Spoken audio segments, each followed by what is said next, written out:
That looks like the first snowfall of the year. Oh, wonderful.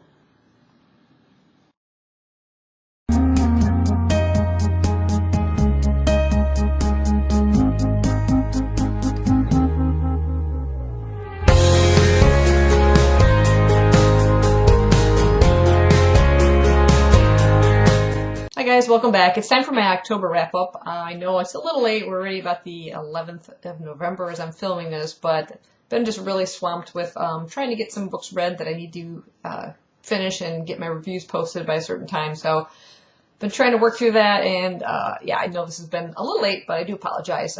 But here it is. So I got through about 14 books. A lot of them were either ebooks or audiobooks or graphic novels / manga. So the number seems large, but in terms of reading, it didn't take a lot of time to read through some of these. I'm going to start out with the ebooks, so I'll just kind of group them together by format, I guess. The first 3 books I read were a series of the first 3 books in the series entitled Kellie's Diary by Thomas Jenner, and I'll go ahead and put the covers to these up now.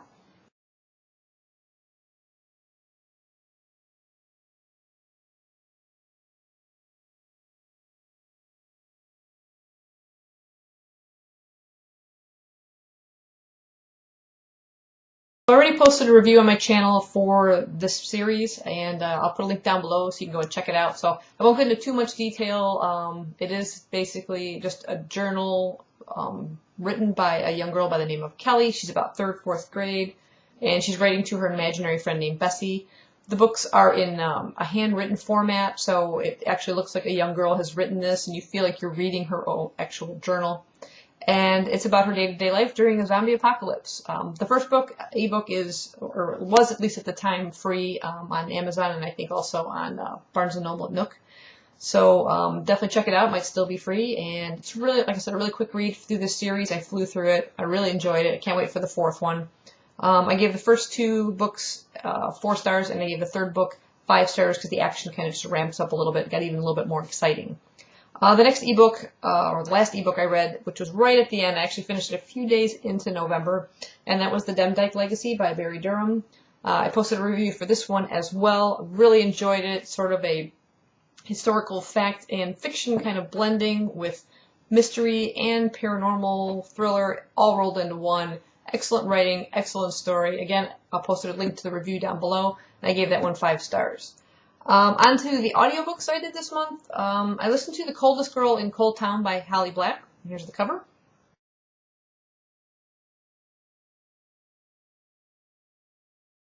I posted a review for this book as well, and I'll put links to that down below. I like the idea of the cold towns where people who have either been bitten and become vampires or who are infected with the virus, but not necessarily infectious, are kind of sent to live in these isolated towns known as cold towns. I thought that was a really cool idea. Overall, I was just sort of disappointed with the pacing of it and the overall finish of it. It seemed like it detoured off of 2 of the main characters I thought it would focus on more, and I thought that was a more interesting story, but overall I just gave it 3 stars. The next one I listened to was Pushing the Limits by Katie McGarry. Here's the cover.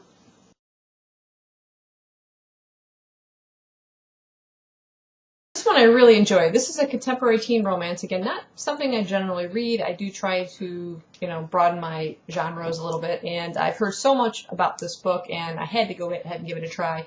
It's a story about a boy named Noah whose parents are killed. I believe it's in a car accident, and he and his 2 brothers, much younger than he is, are left in foster care. Things don't go very well for Noah in the home he's at, where he ends up punching the father of the household, and he's sort of deemed incorrigible and sent into, has to see a social worker. He's separated from his 2 brothers. He's not allowed to see them unless it's like controlled visits, and he's very angry. He wants to be the sole caregiver of his 2 younger brothers, even though he's not quite even out of high school yet. I don't think he, as the story progresses, realizes, what he's been getting himself into. Then our other main character is Echo, a young girl who, her parents have separated, actually divorced, and the father has since remarried her former babysitter, who is now pregnant with their child.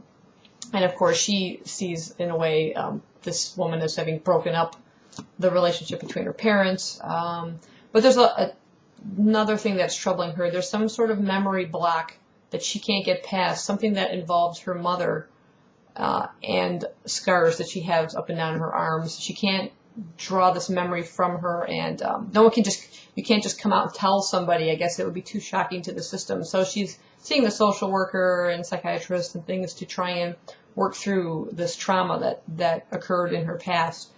And the two end up meeting, of course, and their worlds collide in quite interesting ways. I really enjoyed the pacing of it, the characters. I really was interested in their lives. I felt compassion for them, and they're very well developed characters, and I really, really enjoy this one, and I definitely want to continue the series. I don't know if they're companion novels or just sequels. I'm thinking that maybe the third one might be more of a companion one, but I'm not really sure. I'm definitely looking forward to reading more from this author, though, and I gave this one 5 stars. The last audiobook I listened to was Anansi Boys by Neil Gaiman. Here's the cover.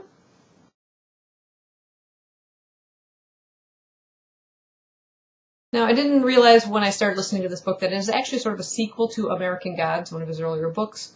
I don't think it's necessary to read them in order, though. I think this one pretty much stands on its own. It's about a guy named Charlie Nancy, better known as Fat Charlie, thanks to his father nicknaming him when he was much younger. Anything his father names sort of sticks. And his father is sort of this karaoke-loving, fun-loving guy. And at first you learn about Fat Charlie as a young boy, and then with his parents and everything, his upbringing. And he's sort of a quiet guy. As he gets older, he's sort of stuck in this dead-end job, and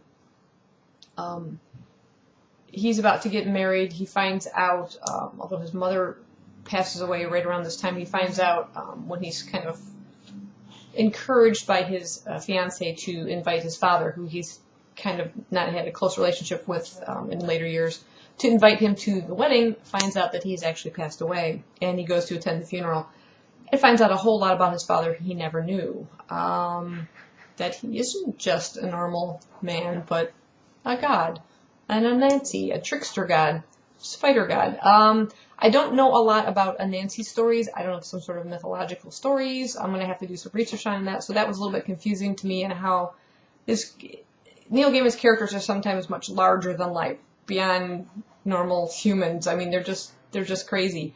So I will have to probably do more research to kind of understand that aspect of the story. But he finds out all this stuff about his father. He comes to learn of a brother he has who isn't really a brother, and you need to understand that when you read the book.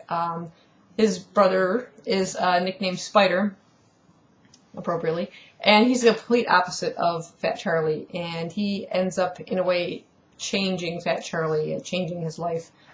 We meet Fat Charlie's boss, who, as we come to learn as the story progresses, is a total nut job, and the story surrounding his character really takes a turn and gets quite dark and made it interesting, but creepy as well. I absolutely love his stories. They are so character-driven. You really care about these characters, each and every one of them, and I really enjoyed it. I gave this one 5 stars, and I do plan on reading American Gods. I do have a copy of it I bought recently, so yeah, but we'll be getting to that one. So definitely I recommend picking that one up. On to the physical books. The next bunch is the manga graphic novels that I read. I continued with the Parasyte series by Hitoshi Iwaaki. This is book 5 and book 6. Very quick reads. These are geared for ages like 16 plus. They can be a bit graphic and gruesome, even though, of course, they are, black and white mangas.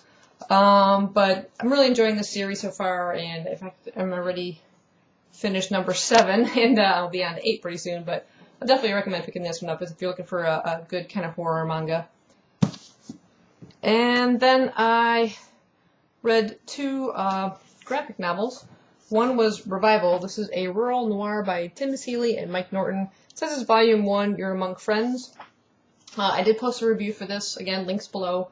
I was extremely disappointed in it. Multiple plot threads, way too many for such a little book to be introduced all in the first part. I thought they could have spread that out a little bit. The illustrations, the art isn't too bad again. This is a bit gruesome. But there's a couple characters that looked a little too similar that made it confusing as to who I'm reading about. So that was a little bit odd. And again, the back cover, which I made a comment on, I think when I did the review, that looked a bit weird because her head is way too small for the rest of this body. But that's the only unproportioned kind of image within the whole thing. But yeah, overall, very disappointed in it. Excuse me. I tried to read some of book 2 while I was at work. Again, I could not get into it. I just kind of given up on the series. I only gave this 1 star. The other one I read was the new Deadwardians by Dan Abnett and I.N.J. Culbard. Again, posted a review on this one. I thought it had a real cool concept about kind of this zombie virus that's decimating the lower classes, and the upper classes, in order to sort of protect themselves from this, take on the cure, as they call it. They become vampires. They become the, you have the undead, you have the walking dead. But here they can still retain their minds, of course, and live their normal lives, where the zombies are just rampaging, you know, crazies. Sounded like a real cool concept. The artwork was just okay.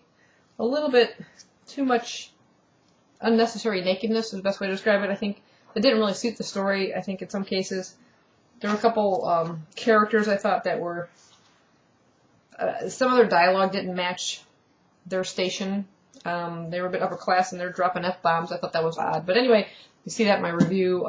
Very disappointed in this one as well. I only gave it 1 star. Such potential.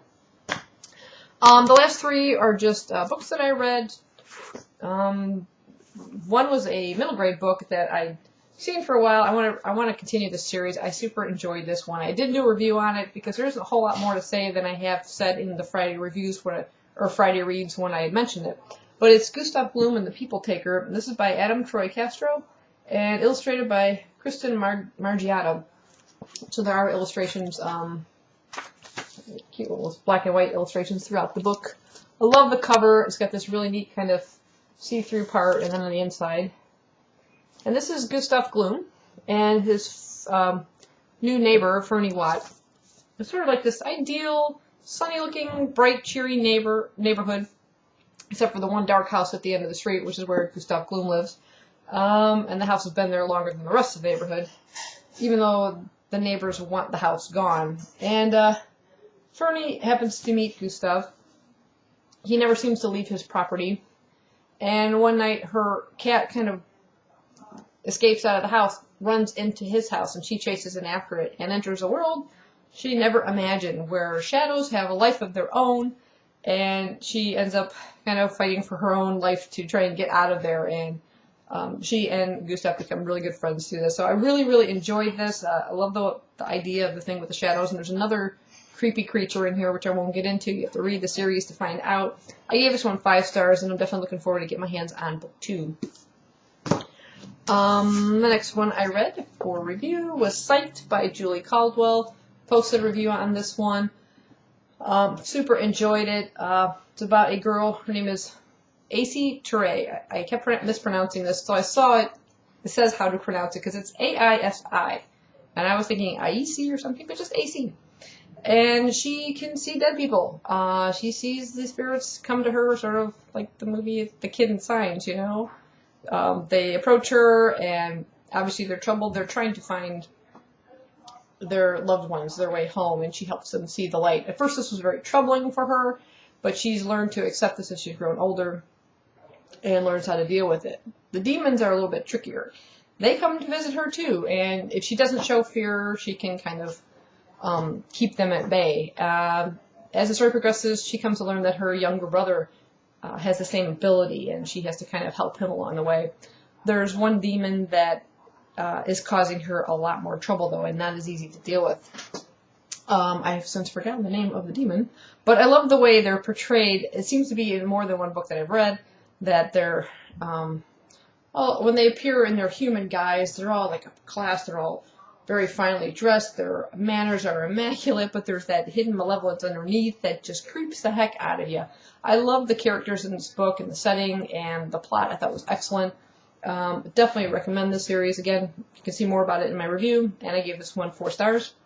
The last one I read was just a really great kind of gothic ghost story by the wonderful Susan Hill, author of The Woman in Black.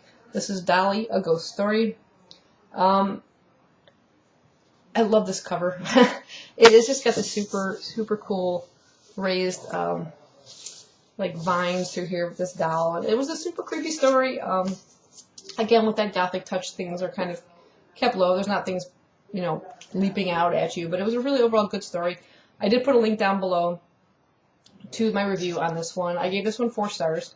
Just going to kind of cut this short because I can feel my throat squeezing and I'm going to have a coughing fit in a minute. So anyway, those are all the books I got through in October. Hopefully you guys have read some really good books this past month. I have seen a lot of your wrap-ups already. Like I said, I am late to the party here. But I have to go now and finish a book that I have to review within like a day or two. So thanks for watching. I hope you enjoyed it. I hope you guys found something to add to your TBRs. And I'll see you next time. Bye-bye.